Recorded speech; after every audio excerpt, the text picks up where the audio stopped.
بسم اللہ الرحمن الرحیم۔ جانور کو جب آپ ذبح کرنے کے لیے لے جا رہے ہیں تو اسے بھوکا اور پیاسا نہ لے جائیں، بلکہ اسے کھلایا جائے، اس کو پلایا جائے۔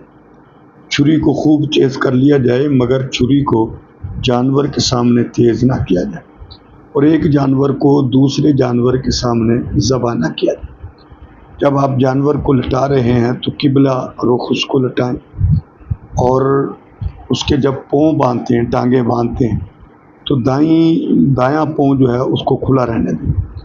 جانور کے اس ٹانگ کو حرکت دینے سے اس کا خون جو ہے وہ اچھی طرح خارج ہو جاتا ہے، اس لیے دایاں پاؤں جو ہے اس کا کھلا رہنے دیں۔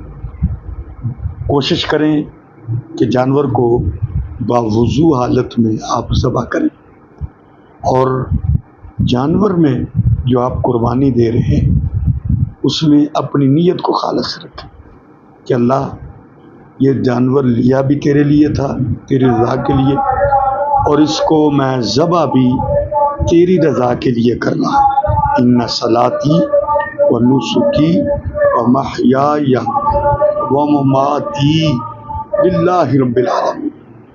میری زندگی، میری موت، میری قربانی کس کے لیے ہے؟ رب العالمین کے لیے۔